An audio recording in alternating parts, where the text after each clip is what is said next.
Hello. Welcome to another installment of the Central American Group's podcast, in which experts discuss topics related to doing business in Costa Rica, El Salvador, and the rest of the region.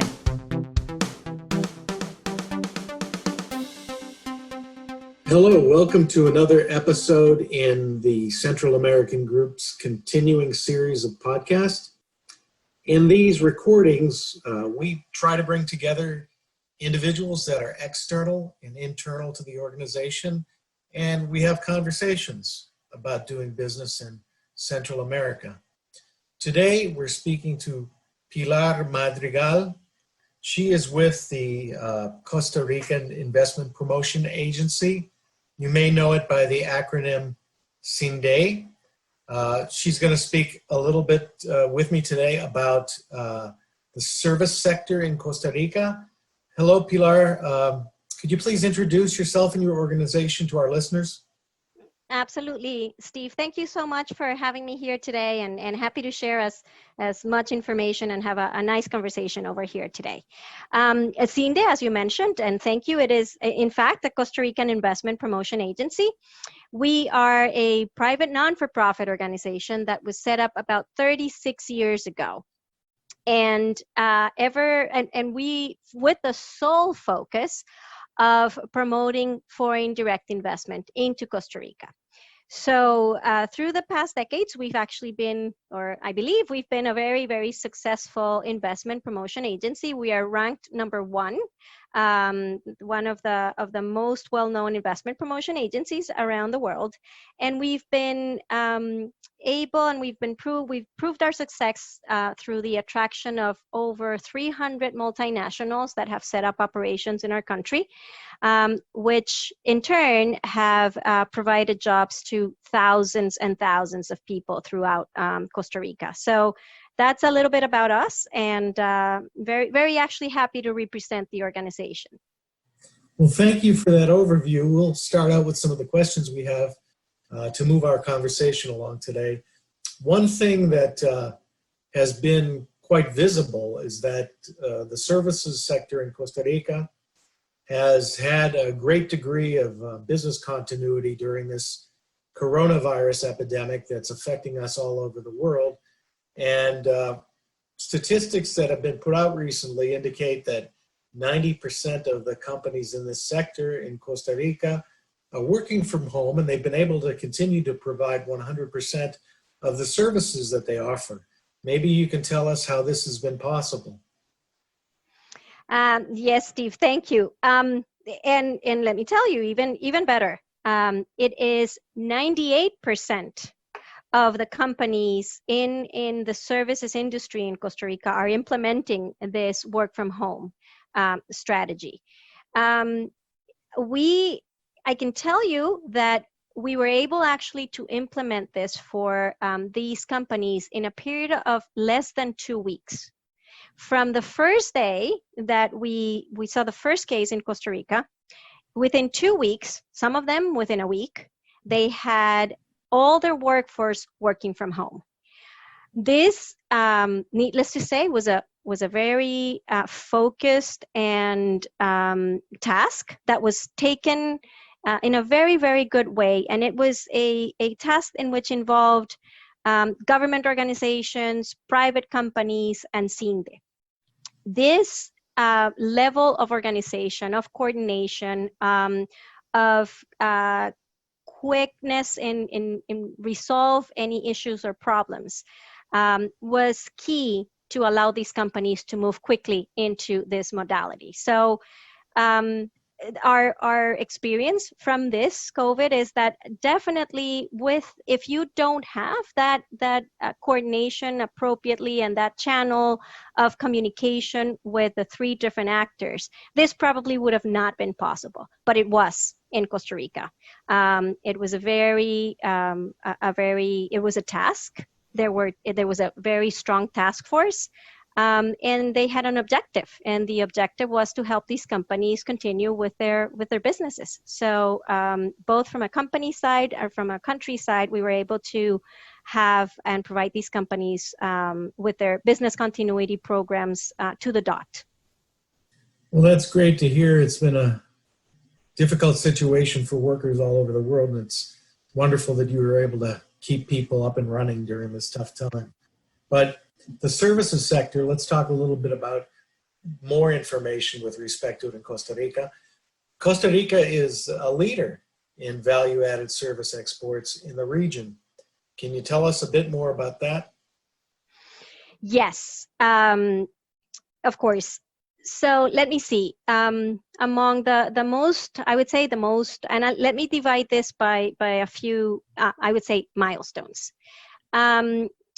We today 9.9, the annual growth of the sector is 9.9% since 2015. And that means, in terms of employment, that back in 2015, we had a approximately, I would say, about a good 30,000 people working for the services sector. And today, I'm sorry, it was, let me rephrase that. It was about 50,000 people working for the services sector. By the end of 2019, we had over 72,000, almost 73,000 people working for the services sector. So that has been a very healthy growth, and more importantly, into a lot more of a complex value-added type of service from the country. These companies provide services globally to their headquarters, to their clients in different languages, and in very sophisticated processes. So we believe it's a success story, and the companies themselves talk about this. What type of processes do the service sector companies provide to places all over the world? Actually, how many countries do they export services to? Well, as I mentioned, they actually export services globally. We have companies that, some of them have redundancy. They have centers, let's say in Asia or in Europe, but they follow the sun, right? So at some point, these services have to be provided 24 hours a day. So from Costa Rica, at some point, they can provide services to Europe, clearly to the Americas, and in some cases, particularly in some of the engineering services, they actually work hand in hand with some of the companies in Asia. So they service globally. Now, it has transitioned, and then now let me go back to 2000. It has transitioned from a simple, I would say, shared services model, in which it was just maybe financial, accounting, or human resources department, to what we call now a multifunctional center. And these multifunctional centers hold up to, probably in some of them, up to 10 different processes, from HR to finance and accounting to data analysis, to forecasting, to supply chain management. So more and more, these are services that at the end of the day are focusing on the bottom line of their headquarters, right? Among others, again, data analysis, cybersecurity. Some of them are doing AI. So it's really a breadth out of services, which has been amazing for Costa Rica, because we have provided the channel for people of many different abilities and careers to work for the services sector. I understand that the workforce in Costa Rica is able to deliver multilingual services. Can you expand on that? Yes, absolutely. I would like to be clear that most of these centers are at least bilingual, right? The main focus and most of the services are at least provided in English, and that's pretty much the majority of the workforce. Nevertheless, companies have needed to try to provide services, take care of their customers in other latitudes of the world. Some of them to Brazil. So we have that Portuguese ability. Some of these centers have people that speak English, Portuguese, and Spanish. And so they provide services at least in 3 languages. Some of them in French because of the French-Canadian population. We have even companies providing services in Japanese, in Japanese, Portuguese, Spanish, English, at least 4 or 5 different languages. I do like to be very clear that the majority of them are are bilingual. And then about 10% of the entire workforce of these shared services are then trilingual. They speak at least 3 languages and service different geographies with different languages around the world. One of the things that is noteworthy about Costa Rica is its ability to adapt to change. There's obviously an evolution towards delivering increasingly sophisticated services. Could you tell us a bit about that? Yes, and thank you for this question. I actually think this is something that is worth talking about for us and for anybody in this field. There is, to adapt to change, right? To adapt to change, you have to have the skills to adapt to that change, right? It's you have to engage people into understanding that change can happen and to prepare themselves for that change. So in that sense, we have for now over a decade or so focused on thinking about not what the companies are doing today, but what they can be doing in 2, 3, 5, 10 years. And what do you need to do that and be able to adapt to this change? Prepare your workforce. So through a very a scenario of collaboration in between the private sector, CINDE, and the academia, and clearly the government, we've been able to start developing the skills, both technical skills and soft skills, for people to adapt to the change of the services sector. So it's an ongoing task, as particularly to the services sector, which changes very rapidly. But the basis to adapt to change is to prepare the workforce. We have an entire department that collaborates and engages all the companies and academia.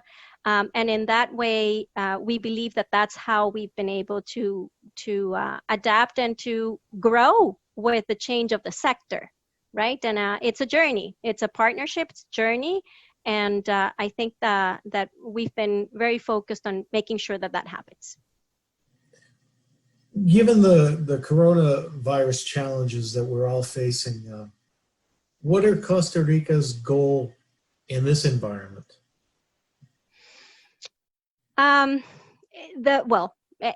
this is not only Costa Rica's goal. I think that as we have spoken to many of the companies, both the local site managers as well as to their headquarters, clearly the main focus is keeping all their employees healthy, right? So health is the number one concern. Enabling the infrastructure, enabling the ability to these people to not have to transfer themselves from one place to another, to maintain very, very strict protocols to ensure that there is that we can contain it as much as possible. That is the number one priority, and it should be for everybody else. I'm thinking that this should be something that everybody around the world should be focused on. And I think as we move along with the sector, the goal of or the learning that we want to have is a couple of things. Understand that we need to keep them healthy. but also understand that this has been an inflection point for a lot of these companies, right? It is all of a sudden, they need to think about the future. They need to think about the future in a very different way that they were thinking before. And our goal is to understand the companies, understand them under the circumstances of the pandemic, but understand and listen to what they want and how they're reinventing themselves. So that I believe is the key. It's our goal to overcome any challenges, thinking that this might not be the only disruption to their everyday work, right? There might be others, and this might be a scenario in which we learn and we prepare for anything else that might happen in the future. Well, thanks a lot for answering the questions that we had prepared for you today. We've covered a lot of information in a very short amount of time. And what we find is that after listeners take in these conversations, they often have follow-up questions that they'd like to be able to direct towards the experts that we speak with. Let's see if I got this email address correct.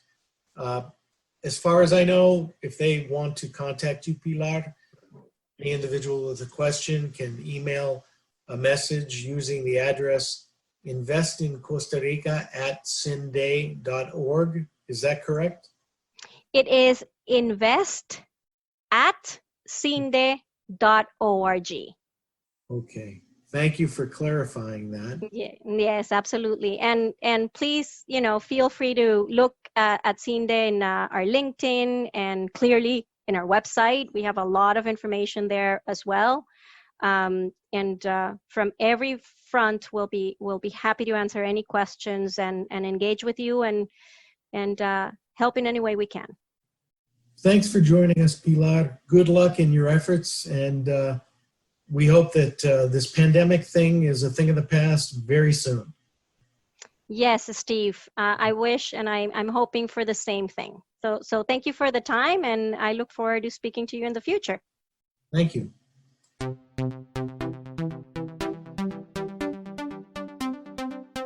Thank you for listening.